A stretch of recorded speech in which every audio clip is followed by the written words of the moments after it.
2014 में United States of America में economic crisis गुजरता है, जिसके कारण new founding fathers of America नामक एक निर्दलीय पॉलिटिकल पार्टी सरकार पर कब्जा कर लेते हैं। अपने फॉलोअर्स के सपोर्ट से राष्ट्रपति द पर्ज नाम का एक नया लॉ लागू करता है। इस लॉ में रात के 12 बजे के बाद से अगले 12 घंटों के लिए किसी भी तरह के क्राइम को लीगल कर दिया जाता है। कोई भी इमरजेंसी सर्विस अवेलेबल नहीं है, क्लास 10 के सरकारी ऑफिसरों को नुकसान नहीं पहुंचाया जा सकता है और रॉकेट लॉन्चर जैसे क्लास 4 और उससे ऊपर के हथियारों पर बैन है। लोगों को किसी की भी हत्या के साथ साथ सब कुछ करने की आज़ादी है। पर्ज लोगों की सबसे गहरी इच्छाओं के लिए एक आउटलेट बन जाता है और उन्हें साल के बाकी दिनों में शांत जीवन जीने में बहुत ज़्यादा मदद करता है। इसलिए 2022 तक United States of America practically crime free हो जाता है और बेरोजगारी दर 1% तक गिर जाती है। 2022 के पर्ज के दिन जेम्स फोन पर कुछ सेल्स खत्म करते हुए घर जा रहा है। वह पर्ज के लिए स्पेशली रूप से डिजाइन किए गए सिक्योरिटी सिस्टम बेचता है, जिसका मतलब है कि वह बहुत सारा पैसा कमाता है, जो उसे लॉस एंजल्स में एक बहुत ही शानदार गेटेड कम्युनिटी में रहने की परमिशन देता है।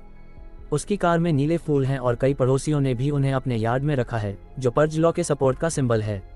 जेम्स पर्ज चालू होने से 1 घंटे पहले घर पहुंचता है। उसकी पत्नी मैरी उसे बताती है कि उनकी बेटी पूरे दिन अपने कमरे में बैठी रही है क्योंकि वो दोनों उसे उसकी उम्र से बड़े लड़के के साथ उसे डेट नहीं करने दे रहे, लेकिन जेम्स को लगता है कि उसे इससे बाहर निकलने की जरूरत है। कमरे में जोई चुपके से अपने प्रेमी के साथ टाइम स्पेंड कर रही होती है। जब वह सुनती है कि उसके पिता वापस घर आ गए हैं, तो वह हेनरी को बालकनी से चुपके से बाहर निकालती है। वे देखते हैं कि एक पड़ोसी आज रात की तैयारी में चाकू तेज कर रहा है। मैरी जेम्स द्वारा लाए गए फूलों को अपने यार्ड में रखने के लिए बाहर जाती है और उसके पास उसकी पड़ोसी ग्रेस आती है। वह मैरी के घर में हुए नए एडिशन की तारीफ करती है। वह ये भी कहती है कि पिछले सालों की तरह वो आज रात कोई पार्टी नहीं कर रही है। जब मैरी वापस अंदर जाती है तो वह अपने पीछे किसी चीज को देखकर चौंक जाती है, लेकिन ये सिर्फ एक डरावना खिलौना है जिसे उसका बेटा चार्ली कंट्रोल कर रहा है, जिसे कोठरी की दीवार में एक जगह पर छिपना पसंद है। वह ये बताने के लिए बाहर आता है कि उसने अपने खिलौने को नाइट विजन के साथ अपडेट किया है और इसे शांत करने के लिए मोटर को इंसुलेट किया है। रात के डिनर के दौरान फैमिली डिनर तब खराब होता है जब चार्ली नोटिस करता है कि पर्ज के लिए केवल 5 मिनट बचे हैं। जेम्स सिक्योरिटी कैमरे चालू करने के लिए दौड़ता है और 2 हथियार लिए अपने पड़ोसियों को शिकार के लिए तैयार देखता है, जो उसे हैरान करता है क्योंकि वे दोनों दोस्त नहीं हैं।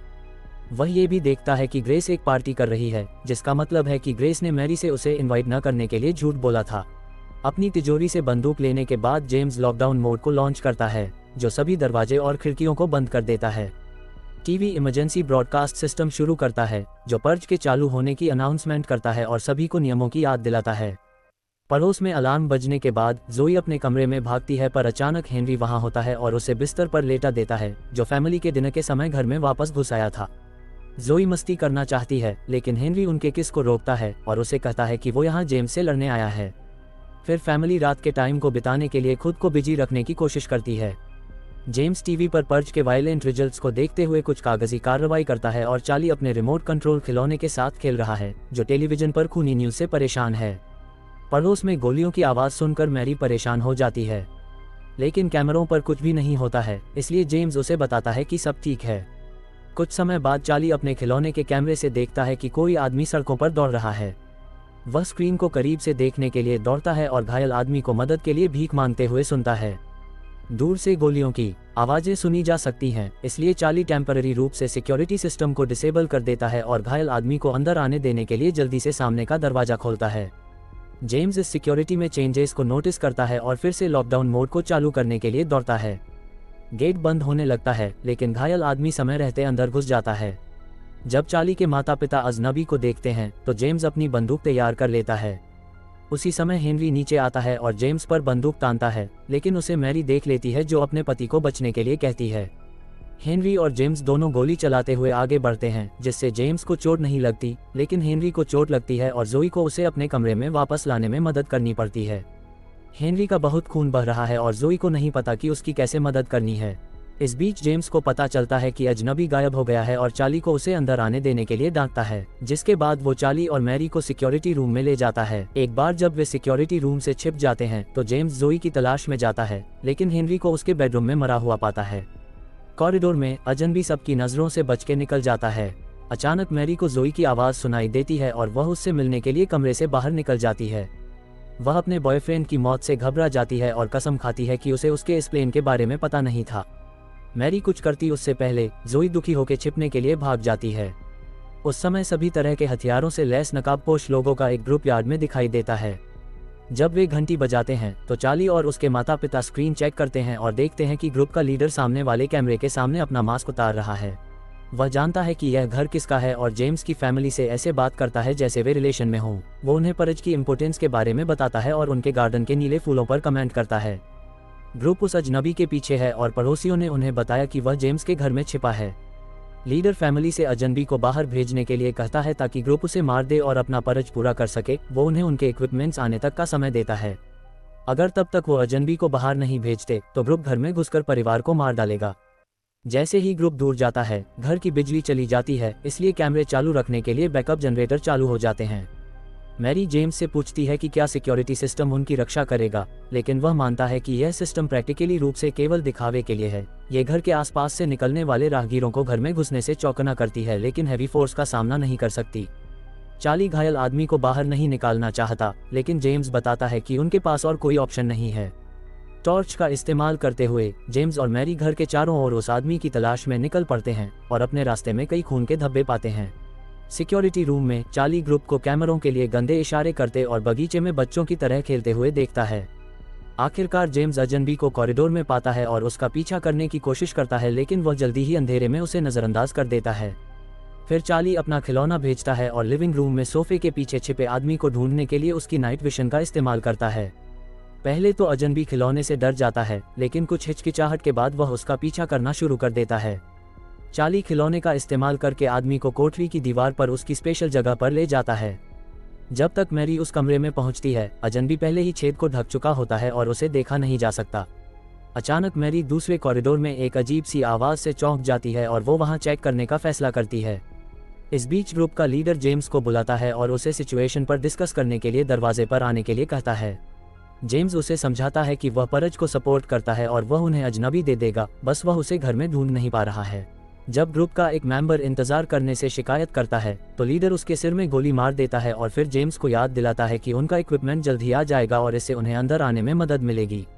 जोई के पास वापस वह खिलौने के जरिए अपने भाई से बात करती है और उसे बताती है कि उसे एक बंदूक मिल गई है और वह भी उसकी सीक्रेट लोकेशन पर छुप जाएगी। जब तक जेम्स अपनी खोज जारी रखता है, तब तक वह अजनबी को जोई को बंदूक की नोक पर रखते हुए पाता है। वह आदमी जेम्स को अपना हथियार छोड़ने के लिए मनाने की कोशिश करता है, ये कहते हुए कि वह मरना डिजर्व नहीं करता है। जब जेम्स उससे बहस कर रहा होता है तो मैरी उनके पीछे आती है और जेम्स उसे गोली चलाने के लिए कहता है। भागने से पहले अजनबी जोई को गिरा देता है, जिससे उसका सिर दीवार से टकरा जाता है और वह बेहोश हो जाती है। जेम्स उसका पीछा करता है और उसे जमीन पर पटक देता है, जहां वे लड़ने लगते हैं। कुछ स्ट्रगल के बाद गलती से बंदूक चल जाती है और आदमी को एक नया घाव हो जाता है। फिर जेम्स एक फूलदान पकड़ता है और आदमी को बेहोश करने के लिए मारता है। कुछ मिनट बाद जेम्स और मैरी उस आदमी को टेप से बांध रहे होते हैं। जब वे उसे कुर्सी पर ले जाते हैं तो वह आदमी जाग जाता है और फिर से भागने की कोशिश करता है। जेम्स तुरंत उसे पकड़ लेता है और मैरी से कहता है कि वह डेस्क से लेटर ओपनर ले और उसे चाकू की तरह मारे।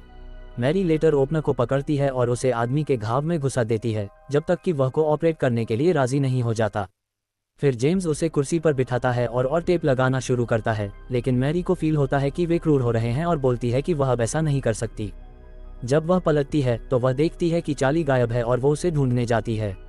उसी समय जोई जाग जाती है और कमरे से बाहर निकलने से पहले वह जेम्स को उसके वायलेंट रवैये के लिए उसे टोकती है। इस बातचीत को देखकर अजनबी जेम्स से कहता है कि बच्चों को बचाने के लिए उसे ग्रुप को सौंप दे, लेकिन अब जेम्स को भी बुरा फील होता है। चार्ली की तलाश करते समय मैरी को बाहर कुछ रोशनी दिखाई देती है और खिड़की से देखने पर पता चलता है कि गिरोह एक ट्रक को चेन की मदद से गेट से बांध रहा है। मैरी अपनी फैमिली के पास वापस भागती है और जेम्स बोलता है कि वह अजनबी को बाहर नहीं निकालेगा। वह चार्ली को एक बंदूक देता है और उसे छिपने के लिए कहता है। फिर वह और मैरी और हथियारों की तलाश में निकल पड़ते हैं ताकि वे लड़ने के लिए तैयार हो सकें। उस समय ग्रुप का लीडर ऐलान करता है कि उसको दिया हुआ टाइम खत्म हो गया है और परज की जरूरतों के बारे में चिल्लाता है। ट्रक चालू होता है और सिर्फ एक सेकंड में वे पूरी तरह से सिक्योरिटी गेट को गिरा देते हैं। जेम्स और मैरी छिपने के लिए भागते हैं, जबकि ग्रुप अंदर जाने के लिए बचे हुए कांच को तोड़ देता है। दूसरे कमरे में अजनबी लेटर ओपनर तक पहुंचने के लिए अपनी कुर्सी से गिर जाता है। ग्रुप घर में चारों ओर घूमता है और कभी कभी कुछ कमरों में अचानक से गोली चलाता है। चार्ली सारा शोर सुनता है और अपने कमरे में छिपने की कोशिश करता है, लेकिन ग्रुप का एक मेंबर उसे ढूंढ लेता है और चार्ली को गोली मारने से पहले उसकी कलाई पकड़ लेते हैं। फिर वह बच्चे को बालों से पकड़कर उसके छिपने की जगह से बाहर खींचता है। जब वो आदमी चार्ली को गोली मारने के लिए तैयार होता है तो जेम्स उसके पीछे आता है और उसे मार देता है। फिर जेम्स चार्ली को एक अलग कमरे में एक नई बंदूक के साथ छिपा देता है। इस बीच जोई एक बिस्तर के नीचे छिप जाती है और एक आदमी को कमरे में एंटर करते हुए देखती है। नीचे जेम्स एक दूसरे ग्रुप के मेंबर द्वारा सरप्राइज किया जाता है और पर वो जल्दी से उसे गोली मार देता है। फिर उसका सामना एक कपल से होता है जो जेम्स द्वारा गोली चलाने पर गोलियों से बचने के लिए कूदते हैं। वह आदमी जेम्स तक पहुंचने और उसे दीवार से टकराने में कामयाब हो जाता है, लेकिन जेम्स उसे धक्का देकर गिरा देता है।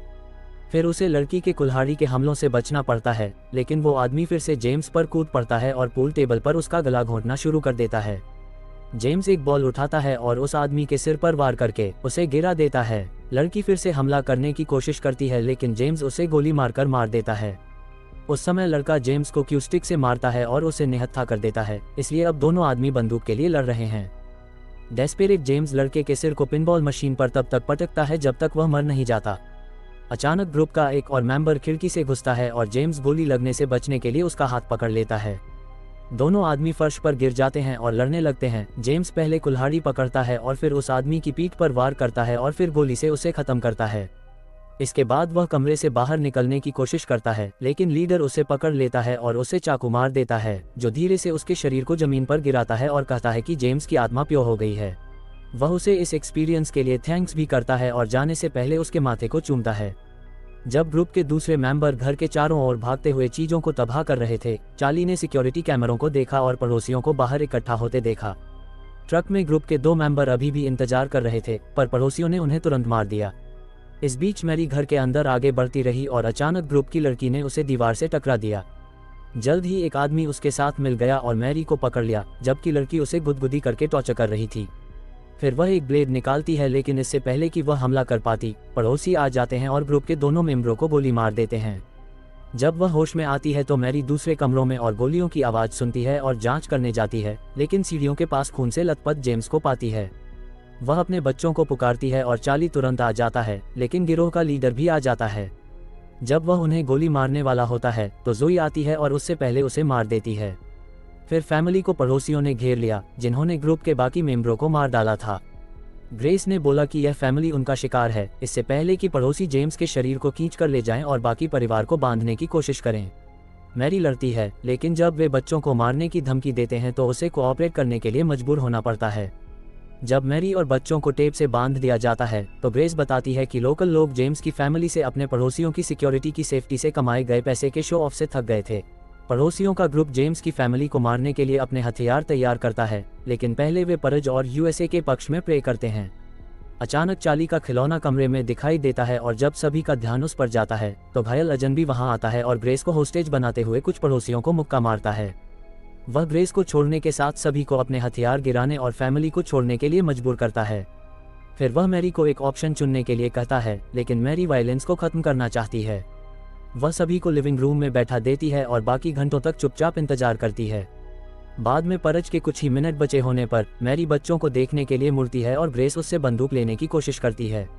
हालांकि मैरी तुरंत उसके चेहरे को टेबल पर पटक देती है। उस समय अलार्म बजता है और पर्च खत्म होने की घोषणा होती है और मैरी अपने घर से सभी को बाहर निकाल देती है। जल्द ही इलाके में पुलिस की गाड़ियां, एम्बुलेंस और फायर ट्रक के सायरन सुनाई देने लगते हैं। रेडियो पर पर्च के रिजल्ट को कवर करना शुरू होता है, जिसमें कहा जाता है कि यह साल अब तक का सबसे सफल पर्च रहा है और हथियारों और सिक्योरिटी सिस्टमों की भारी बिक्री की वजह से बाजार के शेयरों में काफी उछाल आया है।